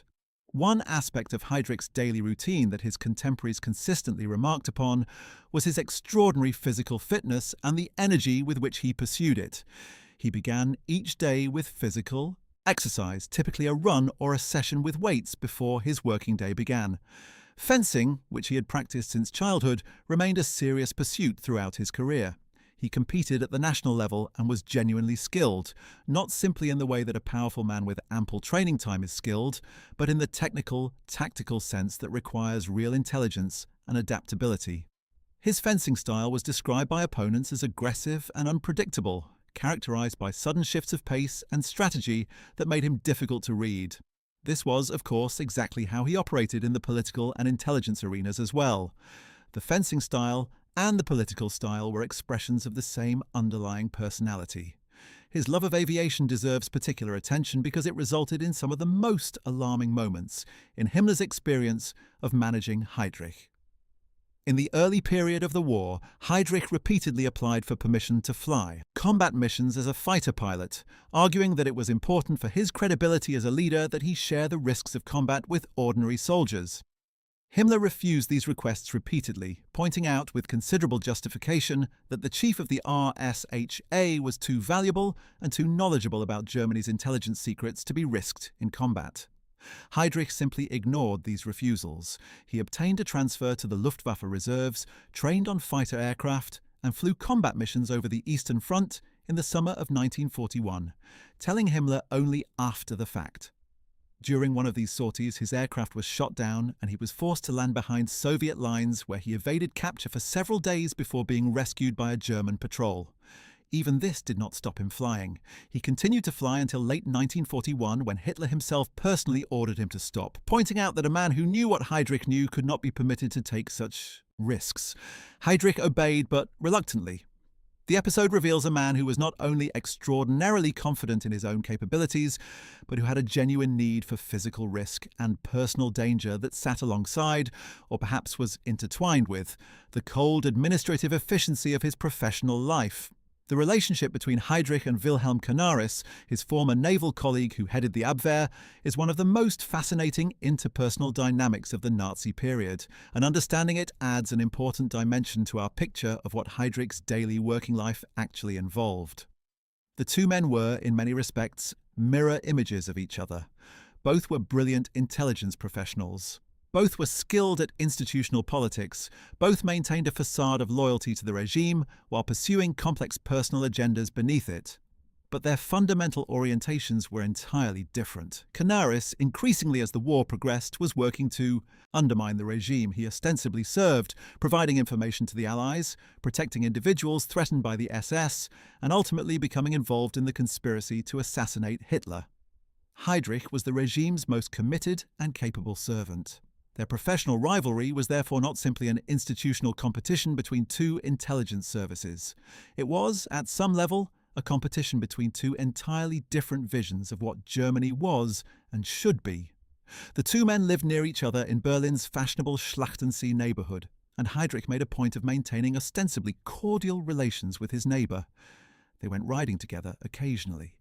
Their wives were on speaking terms, but beneath the social pleasantries, Heydrich was working systematically to undermine Canaris's position. He accused the Abwehr of incompetence, of harbouring traitors, of failing to share intelligence with the RSHA. He lobbied Himmler and Hitler to reduce the Abwehr's authority and transfer its functions to the RSHA. He was slowly winning this battle when he was killed. After his death, the campaign continued under Kaltenbrunner, and by 1944 the Abwehr had been largely absorbed into the RSHA. Canaris was arrested in February 1944 following the discovery of connections between the Abwehr and the July 20th plot to assassinate Hitler, and was executed in April 1945, just days before Germany's surrender. The rivalry between Heydrich and Canaris, which had begun in the Navy in the 1920s and had shaped German intelligence throughout the war, ended with both men dead, though Canaris at least died on the right side of history. Heydrich's relationship with Hermann Göring, nominally one of his superiors, was characterized by a mutual wariness that occasionally broke into open conflict. Göring had originally created the Gestapo in Prussia and regarded it as his personal instrument of power. The transfer of effective control over the Gestapo to Himmler and Heydrich in 1934 was something Göring never entirely forgave, and he and Heydrich competed for influence in ways that created significant friction throughout the mid-1930s. The Wannsee Conference of January 1942 was itself partly a product of this kind of interagency competition. Heydrich had arranged for the conference to be held under the authority of Göring's written mandate, partly to ensure that other agencies could not refuse to participate or implement the decisions reached, and partly to implicate Göring formally in the final solution in a way that would make it impossible for him to later distance himself from it. This kind of calculating use of institutional dynamics to advance operational goals and simultaneously maneuver rivals into constrained positions was quintessentially Heydrich at his most sophisticated. His relationship with Joseph Goebbels was somewhat easier, built on a shared recognition that both men were intellectually superior to most of their colleagues and that their respective spheres of operation, propaganda and security were complementary rather than competing. Goebbels' diaries make several admiring references to Heydrich, describing him as one of the most capable men in the movement. Heydrich, for his part, understood the importance of Goebbels' propaganda operation and made sure to provide the Ministry of Propaganda with intelligence that could be useful for its purposes. The two men collaborated closely on Kristallnacht, where Goebbels provided the ideological framing and the public incitement, while Heydrich managed the operational details. It was a working partnership that illuminates how the different components of the Nazi system fitted together, each contributing its particular expertise to a common project of persecution and control. one of the lesser-known aspects of Heydrich's career is his deep personal involvement in the case of Field Marshal Werner von Blomberg, which erupted in early 1938 and was one of the key events in Hitler's consolidation of direct control over the German military. Blomberg, the commander-in-chief of the Wehrmacht, had married a young woman named Erna Grün in January 1938, with both Hitler and Göring serving as witnesses at the wedding. It then emerged that Grün had a criminal record connected to prostitution and pornography. This revelation was catastrophic for Blomberg's position, and a police file on Grün was produced that had been sitting in the criminal records of the Gestapo. How and when this file appeared on Göring's desk remains disputed, but Heydrich almost certainly knew about it and may have played a role in ensuring it was brought to the attention of those who could use it most effectively. The Blomberg-Fritsch affair, as it became known, resulted in the resignation or removal of not just Blomberg but also the army's commander-in-chief, Werner von Fritsch, who was falsely accused of homosexuality on the basis of fabricated Gestapo evidence. Heydrich's fingerprints are visible throughout this episode, though the precise extent of his involvement remains a matter of historical debate. The fabricated evidence against von Fritsch is worth dwelling on, because it illustrates one of the most important and disturbing aspects of how the RSHA under Heydrich actually operated. The organisation did not simply gather information, it also manufactured it when manufacturing information served the purposes of the regime or of Heydrich's own institutional interests. False dossiers, fabricated confessions, evidence planted on innocent people, these were tools that the RSHA used routinely, with the same bureaucratic precision it applied to everything else. The fabrication in the von Fritsch case was eventually discovered, and an SS Court of Honor actually found Heydrich guilty of professional misconduct in connection with it. The sentence was nominal, and Heydrich's position was unaffected, but the episode reveals the degree to which the RSHA, for all its sophisticated information management, was fundamentally an organisation built to serve power rather than truth. Returning to Heydrich's activities in the occupied Soviet territories during 1941, we need to spend more time on the Einsatzgruppen and what their operations actually looked like, because this is where the abstract bureaucratic machinery of the RSHA translated most directly into mass murder. The four Einsatzgruppen, designated A, B, C and D, operated in different sectors of the Eastern Front, following the advancing Wehrmacht and killing the Jewish and communist populations of the territories they passed through. Einsatzgruppe A, operating in the Baltic states and the northern sector of the front, achieved particularly high kill rates in the first weeks after the invasion, in part because it received significant assistance from local auxiliary forces who had their own reasons to hate the Soviet-installed authorities. In Lithuania alone, thousands of Jews were killed by local collaborators before the German units had even fully established themselves. Heydrich's role in managing the Einsatzgruppen was direct and hands-on. He had personally briefed the Einsatzgruppen commanders before the invasion began, outlining their mission and their authority. He received their daily operational reports through the RSHA communication system, reports that recorded the number of executions carried out by each unit with the same precision that a military logistics report might record the number of kilometers advanced or the quantity of supplies consumed. He reviewed these reports, assessed the performance of individual units, and communicated his assessments back to the field commanders. When particular units were performing below expectations, in terms of the number of people they were killing, he made his displeasure known and pushed for increased effort. The Einsatzgruppen, reports that have survived the war, constitute one of the most chilling bodies of documentary evidence in existence, a meticulous record of genocide described in the same dry administrative language as any other bureaucratic reporting. It was the challenges of managing mass murder at this scale, the difficulty of having small mobile units kill hundreds of thousands of people scattered across vast territories, while also maintaining the secrecy and discipline of a military operation, that pushed Heydrich and others in the Nazi leadership toward the development of the fixed killing facilities that became the death camps. The logistical problem was real. Shooting hundreds of people every day in open fields required large quantities of manpower, ammunition, and equipment. It was exhausting for the perpetrators, noisy, difficult to conceal, and geographically limited to wherever the mobile units happened to be operating. A fixed facility with a reliable and repeatable killing process could be far more efficient. The experiments with carbon monoxide gas at the Chelmno facility in December 1941, and then the development of the Zyklon B process at Auschwitz were the results of this search for a more efficient murder method. And Heydrich was directly involved in approving and overseeing the early stages of this development. The Wannsee Conference, which we have already discussed in outline, deserves a more detailed examination because the minutes that survive from it, known as the Wannsee Protocol, are among the most important historical documents of the 20th century. The conference had originally been scheduled for December 9, 1941, but had been postponed, partly because of the chaos of the final weeks of 1941, when Japan attacked Pearl Harbor and Germany declared war on the United States, transforming what had been a European war into a genuinely global conflict.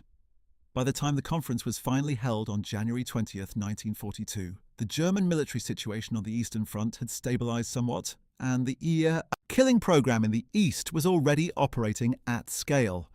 The Wannsee Conference was not therefore the moment at which the Holocaust began. It was the moment at which it was systematized, coordinated, and extended to a European scale under formal bureaucratic authority. The 15 participants at the conference included representatives from the Foreign Ministry, the Justice Ministry, the Interior Ministry, the Four-Year Plan Authority, the Party Chancellery, the Eastern Occupied Territories Ministry, the General Government Administration, and the RSHA itself. The seniority of the participants varied. Most were state secretaries or senior department heads rather than ministers themselves, but their presence demonstrated the breadth of institutional involvement in what was being proposed. Heydrich opened the conference by reading Göring's authorization aloud, establishing his own position as the senior coordinating authority for the operation. He then presented the statistics he had compiled, those 11 million Jews across Europe whose fate was to be decided. He outlined the program of evacuation to the east, the use of labor, the management of categories of people who presented particular complications, the partial Jews, the Jews in mixed marriages, the foreign nationals, the Jews who were citizens of countries with which Germany had diplomatic relations. The discussion that followed was remarkably specific in some respects and deliberately vague in others. The specific discussions concerned the edge cases, the difficult categories that required policy decisions. The vague language was used for the core program itself because everyone in the room understood what was meant by evacuation to the east and did not need it spelled out more explicitly. Adolf Hangman later testified that after the formal meeting ended and the conference participants relaxed over drinks, the language became much more direct, with several participants expressing themselves in terms that left no doubt about the nature of what was being planned. This directness in private, combined with careful euphemism in the official record, was entirely characteristic of how the Nazi leadership discussed the Holocaust throughout its implementation. Heydrich's management of the follow-up to the Wannsee Conference demonstrated the same organizational thoroughness that had characterized his entire career. Within weeks of the conference, he had established formal coordination mechanisms between the RSHA and the Transportation Ministry for the scheduling of deportation trains. He had assigned specific RSHA officials, most importantly Eichmann, to coordinate with Jewish affairs representatives in each of the occupied and allied countries of Europe about the identification and concentration of Jewish populations. He had established reporting requirements so that progress could be tracked centrally, and he had begun the process of expanding the killing capacity of the facilities in the East to handle the volumes that the European-wide deportation program would generate. All of this was accomplished within months of the conference, which speaks to the extraordinary organizational momentum that Heydrich had built up over the previous decade. His activities in Prague during the same period deserve more attention than they often receive in accounts that focus primarily on his role in the Holocaust. As acting Reich protector, Heydrich was simultaneously the administrator of a government, the commander of an occupation force, and the local representative of the SS. He managed these roles simultaneously, moving between the grandiose setting of Hradčany Castle, where he held court as a quasi-regal figure, presiding over the Protectorate's administration, and the more Spartan operational settings of Gestapo headquarters in Prague, where the daily business of terror was managed.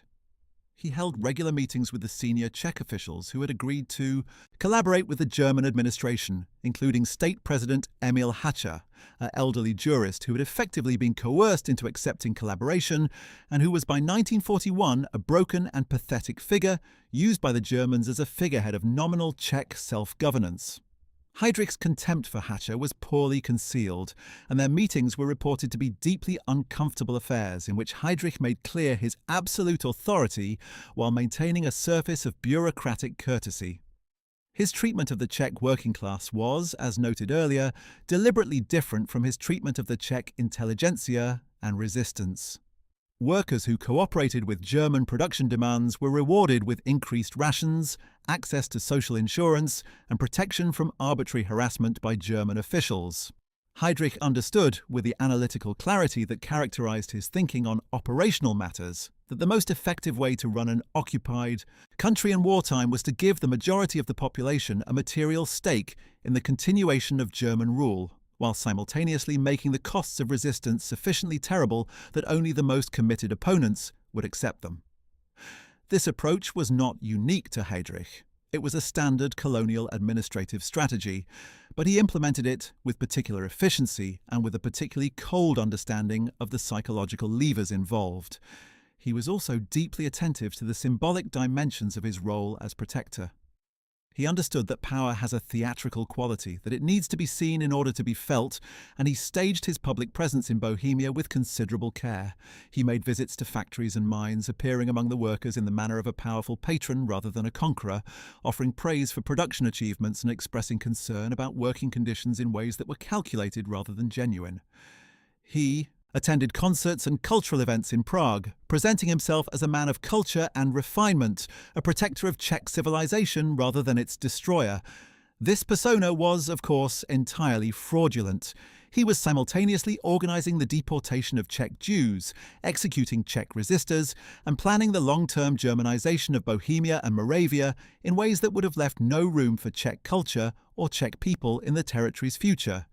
But the theatrical quality of his public persona was effective in the short term, contributing to the suppression of resistance and the maintenance of industrial production that were his primary objectives. One detail of Heydrich's time in Prague that is often overlooked is his personal engagement with the musical life of the city. Prague had a rich classical music tradition, and Heydrich, as a serious musician himself, took genuine interest in it. He attended performances at the Czech Philharmonic and at the German Theatre in Prague. On at least one occasion, he participated in private chamber music performances in the castle, playing violin alongside professional musicians in an intimate setting that would have been extraordinary to any observer who knew what he was simultaneously organizing in his capacity as chief of the RSHA. That a man who was managing the logistics of mass murder could sit down in the evening and play Mozart chamber music with genuine skill and apparent pleasure is one of the historical facts about Heydrich that most resists the categories we use to make sense of human behavior. It is not that music and murder are incompatible in some abstract philosophical sense. It is that encountering both in the same person at the same moment forces us to confront the degree to which evil is not a separate human category, but a dimension of ordinary human life that can coexist with genuine aesthetic sensitivity, real intelligence, and even real personal warmth.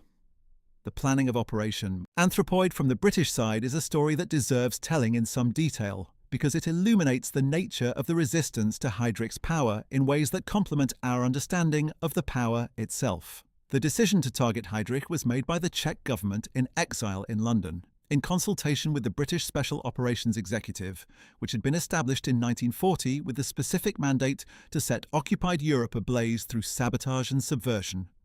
The SOE had been operating training programs for agents to be inserted into occupied Europe, and the Czech section of the SOE was particularly active, drawing on the substantial number of Czech and Slovak soldiers who had escaped to Britain via France in 1940. The decision to target Heydrich specifically was controversial even within the Czech government in exile. Some of Beneš's advisors pointed out correctly that the killing of a senior Nazi figure would inevitably provoke savage reprisals against the Czech civilian population. They argued that the operational value of the assassination, however symbolically significant, might not justify the cost that Czech civilians would pay. Beneš overruled these objections.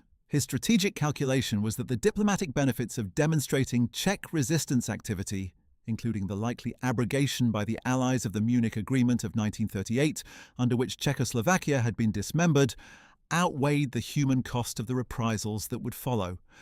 This calculation, coldly rational in its way, was not unlike the kind of calculation that Heydrich himself made every day in his work, the weighing of human lives against strategic objectives. The parallel is uncomfortable, but inescapable. Gabčík and Kubiš trained in Britain for several months before their parachute insertion into Bohemia in December 1941. Their training covered parachuting, weapons handling, combat techniques, survival skills, and the specific operational details of their mission. They were trained to a high standard and knew exactly what they were being sent to do. The months of waiting in Bohemia before the assassination attempt were extraordinarily tense, partly because of the constant danger of discovery and partly because of the psychological weight of knowing what was coming. They were sheltered by Czech families who were risking not just their own lives but those of their family members simply by giving the men a place to sleep. Several of these families did eventually pay with their lives, either caught by the Gestapo before the assassination or killed in the subsequent reprisals. The choice of the Holešovice corner as the assassination site reflected careful operational planning. The two men had conducted extensive surveillance of Heydrich's route and had identified several potential ambush points. The Holešovice corner was chosen because the road's curve forced the car to slow significantly because the geometry of the Iau location provided good cover for the attackers and limited the ability of a security detail to respond effectively, and because there were multiple escape routes available for the attackers to use immediately after the attack. The fact that Heydrich was travelling without a military escort, simply with a driver in an open-topped car, was both an extraordinary piece of luck for the attackers and an extraordinary piece of arrogance from their target. Senior officials of Heydrich's standing did not normally expose themselves in this way. His decision to do so reflected the same characteristic confidence in his own judgment and his own invulnerability that had led him to fly combat missions over the Eastern Front. It was a confidence that the events of May 27, 1942 would prove to be entirely unjustified. The 8 days between the attack and Heydrich's death on June 4, 1942, were a period of extraordinary tension throughout the Nazi leadership. Himmler flew to Prague personally and took up residence in the city to oversee the manhunt for the attackers. Hitler was kept informed of Heydrich's condition by daily medical reports, and the communiques that were issued showed that the initial optimism of the surgeons was well-founded in the first few days. Heydrich appeared to be stabilizing. His wound, while serious, had not immediately threatened vital organs. But the infection that developed in his bloodstream proved to be the killing agent, spreading through his body in ways that the medicine of the time could not effectively combat, particularly given Gebhardt's controversial decision to withhold sulfonamide antibiotics. In his final days, Heydrich apparently remained conscious and lucid for extended periods, which has prompted speculation about what he might have thought lying in a hospital bed in Prague, aware that he had been successfully attacked by people the regime he served had supposedly broken completely. Whether he experienced anything that might be called regret, doubt, or fear in those final days, we cannot know. What we do know is that he died on the morning of June 4, 1942, and that his death was followed by a state funeral of extraordinary pomp and by reprisals of extraordinary savagery, both of which speak to the importance the regime assigned to him and to the rage his killing provoked. The figure of Heydrich has attracted considerable historical attention since the war, and different historians have emphasized different aspects of his career and character. Some have focused on his role in the Holocaust and argue that he was, in organisational terms, its most important single architect.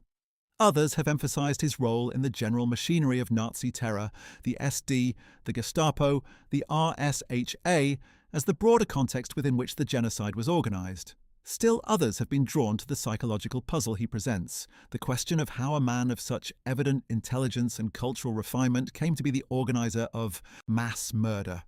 The historian Robert Gerwarth wrote the most comprehensive modern biography of Heydrich, published in 2011 under the title Hitler's Hangman, and his assessment is that Heydrich was perhaps the most dangerous man in the Third Reich precisely because of the combination of his capabilities, his ambition, and his total absence of moral constraint. Gerwarth argues persuasively that had Heydrich survived the war, he would have been a formidable candidate to succeed Hitler as the leader of a post-war Nazi Germany. had such a state survived, and that his capabilities in that role would have made him more dangerous even than Hitler in some respects. That thought experiment, imagining what a Nazi Germany led by Heydrich rather than Hitler might have looked like, is one that historians approach with appropriate caution, because counterfactual history is inherently speculative.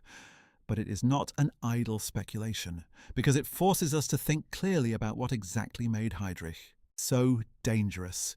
It was not his ideology, which was conventional Nazi racism of the most thoroughgoing kind. It was not his willingness to use violence, which he shared with dozens of other senior Nazis. It was his operational competence, his organizational ability, his intelligence, and his extraordinary capacity for managing complex systems toward defined goals. These are the qualities that made him, in Hitler's words, one of the greatest men in Germany, and they are the qualities that make him, in historical retrospect, one of the most dangerous human beings who has ever lived. The story of Reinhard Heydrich, then, is ultimately a story about the nature of capability and its relationship to consequence. It is a story about what happens when exceptional organizational talent is placed in service of a program of systematic mass murder. It is a story about how evil scales, how it grows from the personal to the institutional to the historical, driven forward by the energy and intelligence of men who are genuinely good at doing terrible things. And it is a story about the courage that is required to confront such capability. The courage of two young paratroopers who flew into darkness over occupied Europe, knowing they were unlikely to return, because someone had to do what they were being asked to do, and they were the ones who had been asked.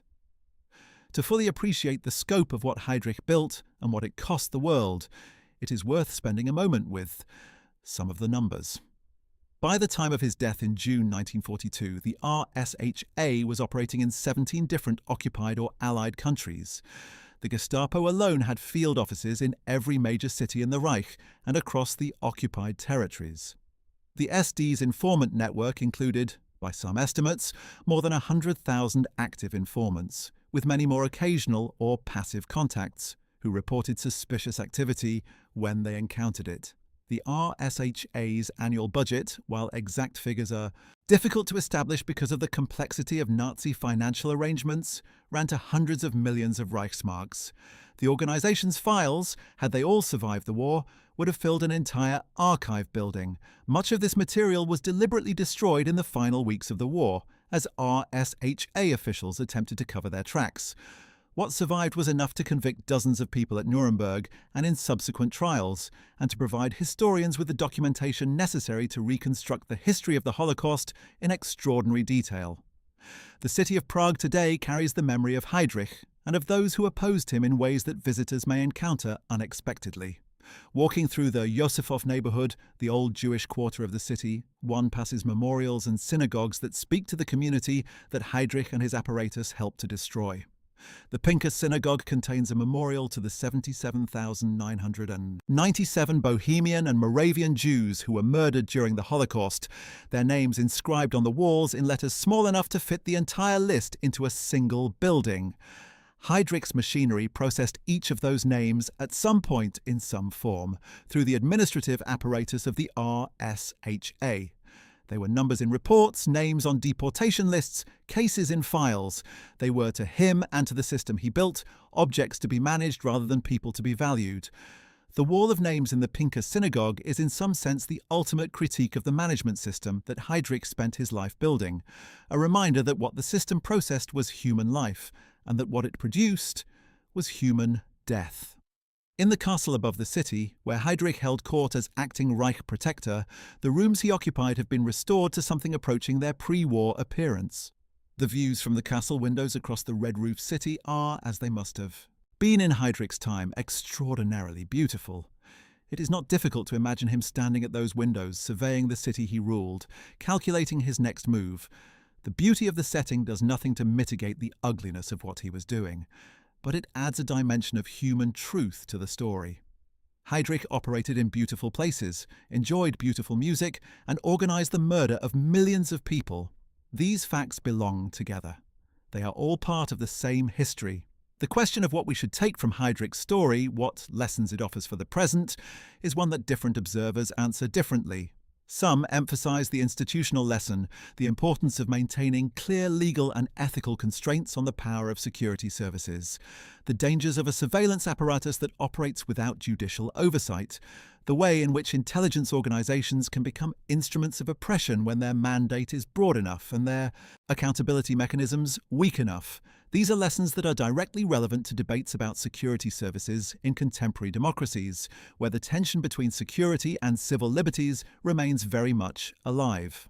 Others emphasize the psychological lesson, the way in which ordinary human capabilities, intelligence, organizational ability, social skill can be recruited to the service of evil when the moral framework that should constrain them is absent or deliberately dismantled.